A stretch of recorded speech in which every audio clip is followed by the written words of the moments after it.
if you have to analyze an economy, then you have to analyze the relation between various inputs and outputs. What are the imports? What are the exports? What is the role of different people in the economy?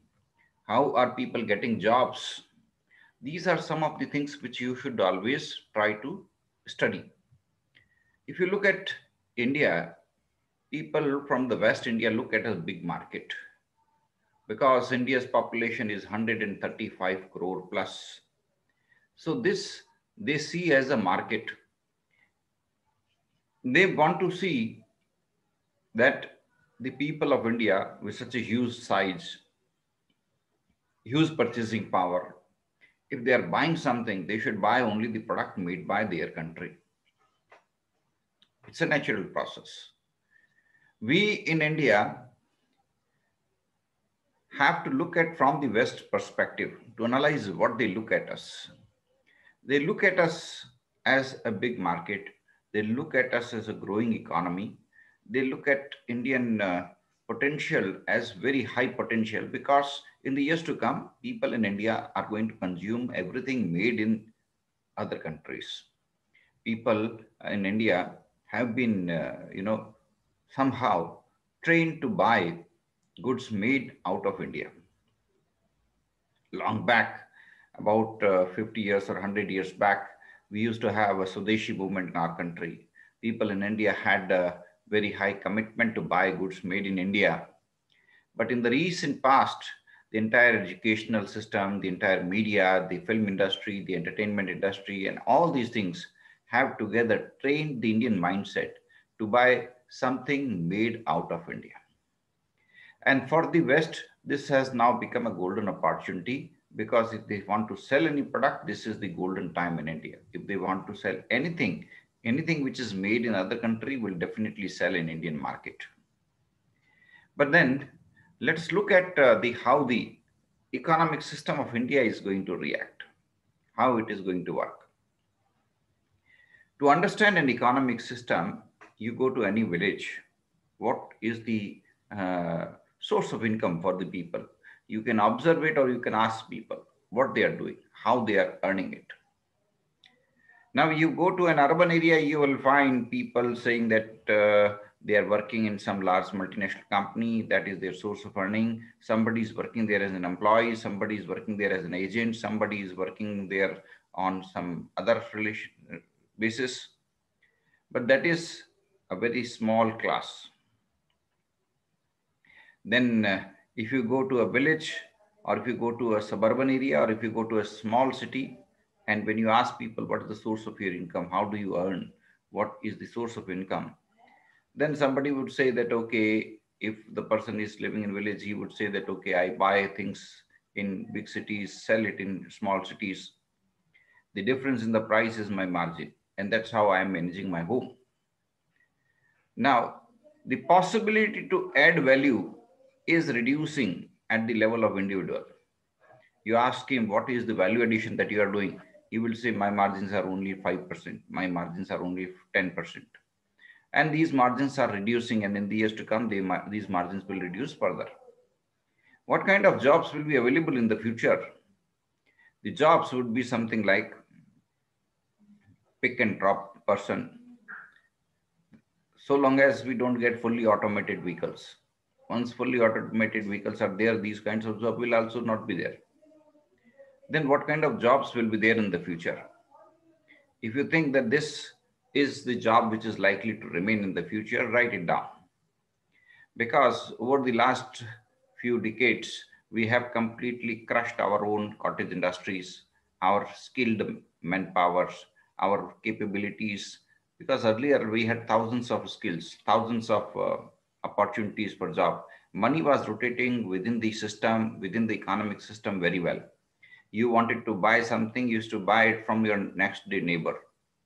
You had to buy milk, you would go to your next door neighbor, you buy milk from that. Money is rotating from your home to that home.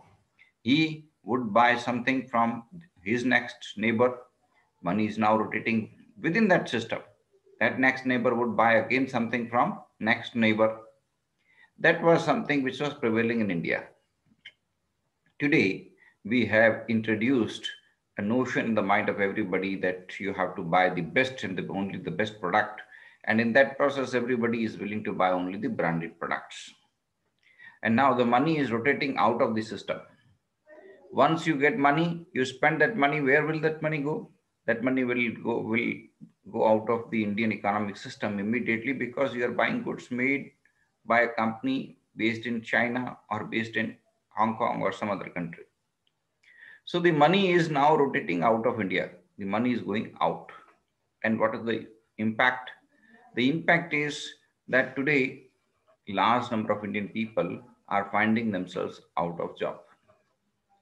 Now, you have to create new possibilities, new job opportunities. What are the sectors where new job opportunities can come? These sectors could be green technologies, green energy. Green energy means environment friendly energy. For example, solar energy, wind energy, these are emerging sector. Or you can train people in those sectors which will remain buoyant, which will continue to grow in many years to come. For example, Indian handicraft, which is exporting, not which is selling in India, which is exporting. Growth in Indian handicraft industry is only in that sector where it is exported. Or those sectors where people out of India are demanding that India should come and guide them, help them. For example, yoga, meditation, because these are the sectors where Indian people are outstanding and they are in demand in other countries. Indian skills like art and skills, paintings, sketches, Indian crafts, uh, dancers from India, the Indian music, singers, all these are in demand in the West and other countries. They are demanded, and these are the sectors where people can get job. The fundamental rule is, if you are world's best in a particular sector, your expertise will be in demand all over the world. And you will be able to sell your expertise in exchange of the cost. That means we have to develop expertise in certain domains.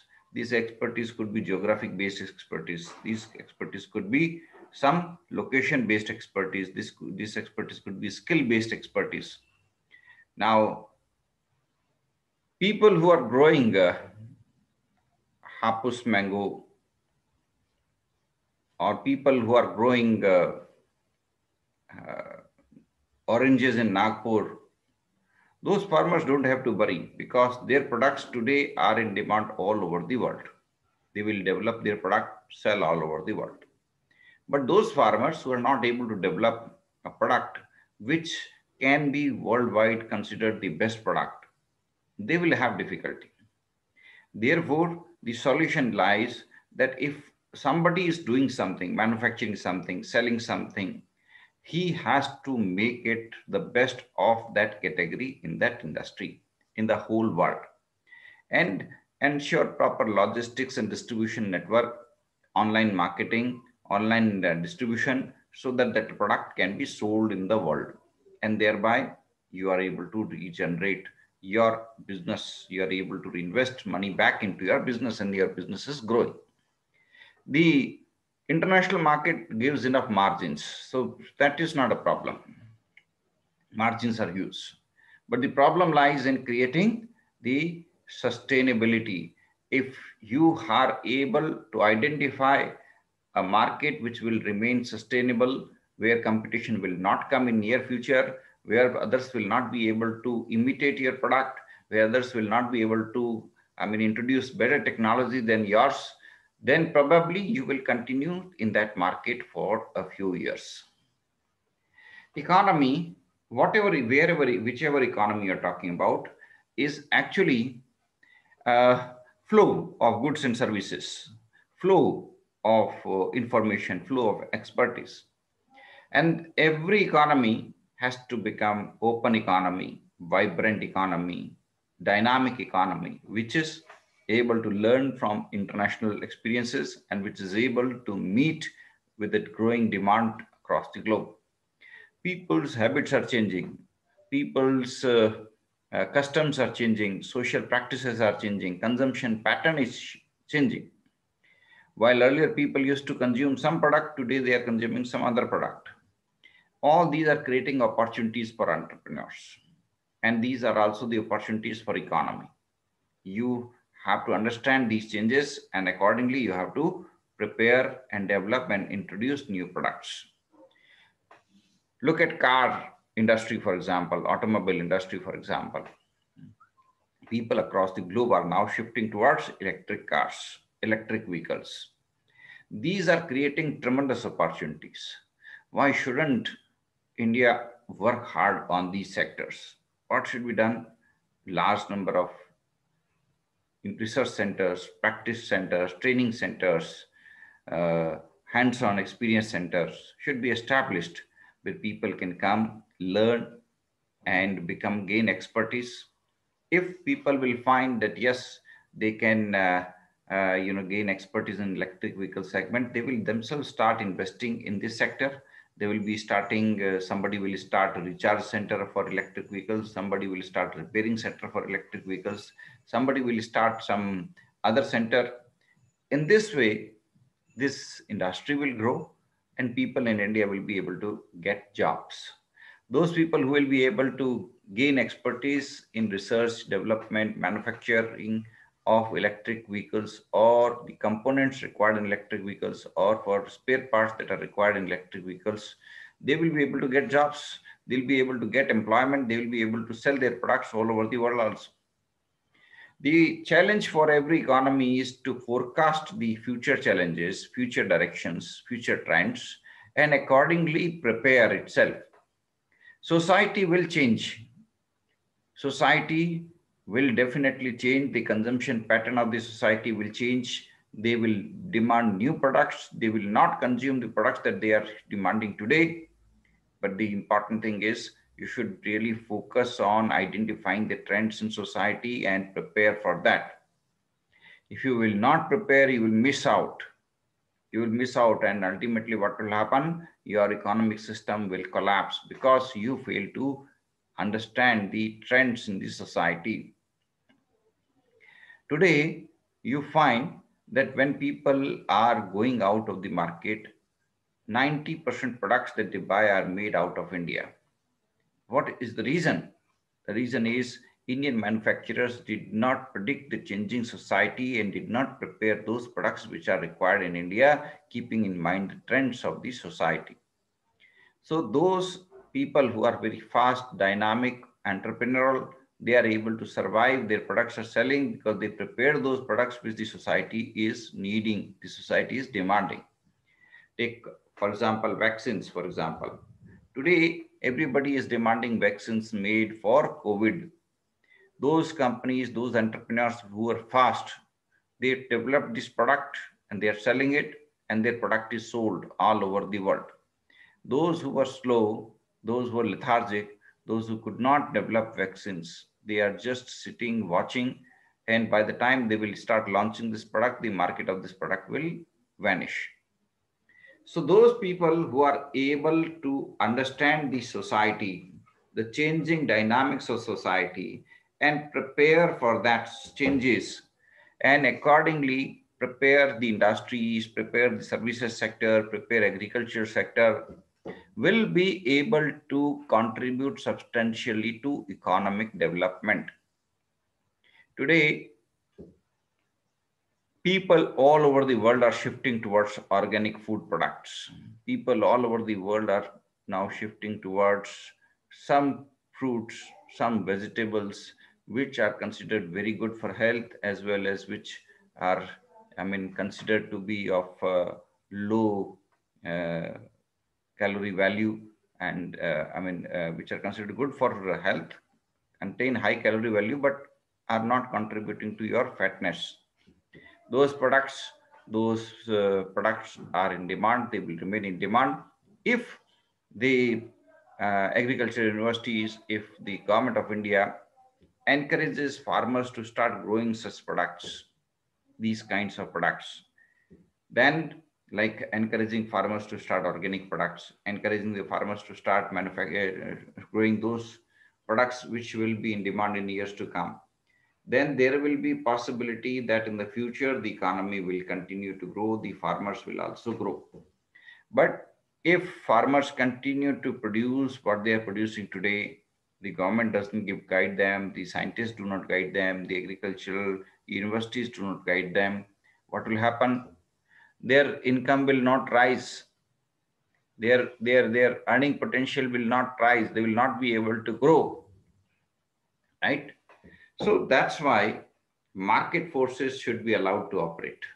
By market forces, I mean the overall economic framework within which people work. So if market forces are fast, they are dynamic, they keep on introducing demands with the changing society, with the changing customs, changing trends in the society, and people are able to understand those trends and they're able to introduce new products, then there will be possibility of economic revival. Today, you go to any engineering college, you ask them which subject you are teaching. Is there any new subject that you are teaching? Then they will say, no, we are teaching the same subjects which we were teaching 20 years back. You ask them that why are you teaching those same subjects which you were teaching 20 years or 30 years or 40 years back? Then they will say that we have witnessed that there is no change in the market demand. But this is not the fact. The fact is there is subtle change in the market, and there is change in the demand of the people, and these changes will increase further in the future, and you will have no engineer to meet the requirements of tomorrow. Tomorrow, the recruiters will come and they will ask, we want an automobile engineer who has expertise in electric vehicle, who has thorough knowledge and expertise and a practical experience of working in electric vehicle segment. Now you will say, we do not have specific person who is available to handle all these things. That means you have not prepared. You have not understood the society's trends. You have not understood the changing society. You have not prepared your industries to meet these requirements. So ideally, every government and industry associations, entrepreneurs, and educational institutions, all of them should work in collaboration. They should try in close collaboration to create a system which enables the people, the common people of the country, to participate in the development process, and those processes which can enable people to grow, to learn, and to meet the growing demand of the future. So you have to change your training programs, you have to change your academic programs, you have to introduce new courses, you have to close down old courses, you have to introduce training in new technology. All these initiatives are required. Very few people are doing this initiative, and that's why the economy is not able to grow well, and that's why we find troubles in the economic system. Many people today out of job for two reasons. One, those people did not prepare themselves for the new emerging sectors. And second, the planners of the country, those people who are making plans for the country, they did not take into account the poor people of the country and did not design the plan for helping them indeed. So ultimately, what is the outcome? The outcome is visible in form of increased unemployment. People in India are getting unemployed in large number, and that will become a major threat. So if you want to feed everybody, if you want to provide employment to everybody, if you want to ensure that everybody is able to grow financially, economically, you have to introduce required changes in technology, education, training, and introduce new training and education and development program so that people are prepared for new requirements. Our exports are growing, our imports are growing even far more, because today we are buying everything made out of country. So what is the result? Import are more, export is less. Ultimately, the result is trade imbalance. Trade imbalance along with fiscal deficits may create long-term problems. Therefore, there is a need to revive the local industries of the country. There is a need to develop and revive local industries, local entrepreneurs, so that in the future, you don't face any problem.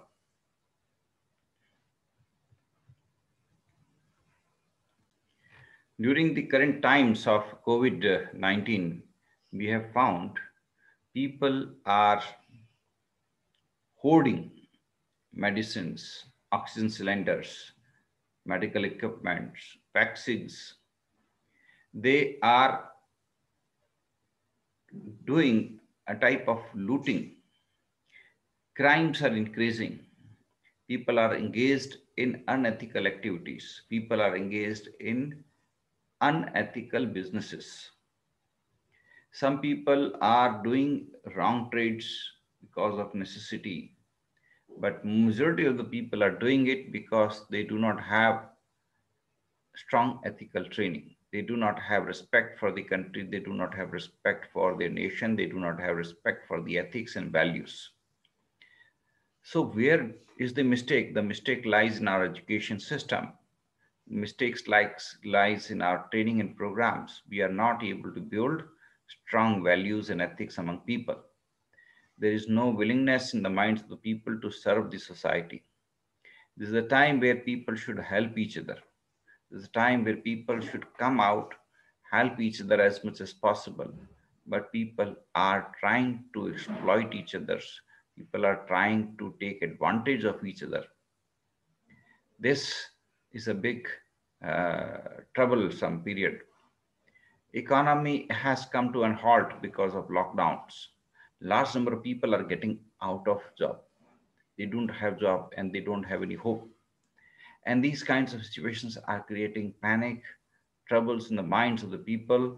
Some people are today very, very disappointed, disheartened, almost at the brink of committing suicides. There is need to help the poor people. There is need to help them in fighting this kind of crisis situation. This is an unprecedented situation. Crisis is unprecedented, unplanned for. And we are not prepared, it seems. These kinds of situations require national level planner, national institutions to think, plan ahead. What is happening? Every political leader is taking decisions as per his mind. One person is taking decision, another person is saying, no, no, he's taking wrong decision. Chaos is being created.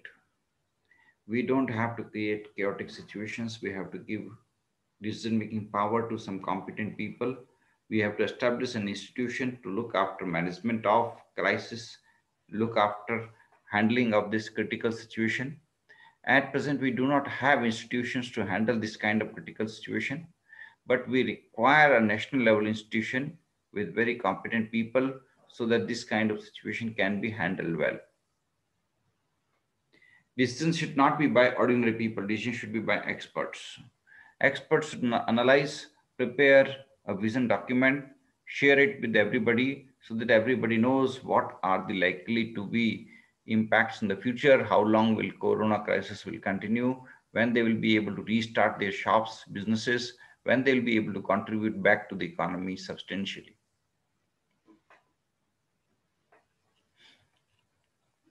The period of corona crisis has given a lot of lessons. We do not have national level institutions for handling crisis, for handling disaster, for handling pandemics. It is now very clear to us.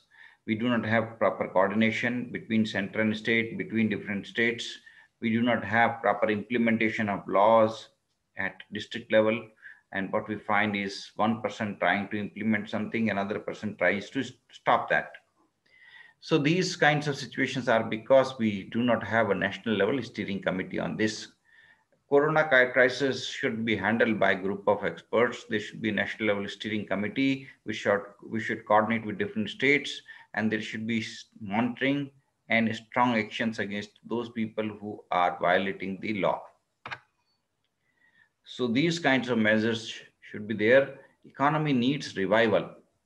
Economy is in a very bad shape. How can revival come? Revival can come if you encourage small industries to be set up. You give incentives for small entrepreneurs.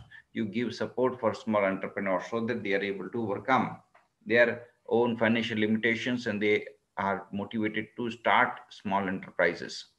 You cannot go for large companies, but you can go for small entrepreneurship, which are very flexible, dynamic. They can immediately set up their entrepreneurs. They can immediately start their businesses, and their scale economy is small, so they can easily try to attain break-even point, and they will be able to revive. They will be able to create employment for others. The solution of the problem is in creating more and more opportunities for everybody, right? Thank you all.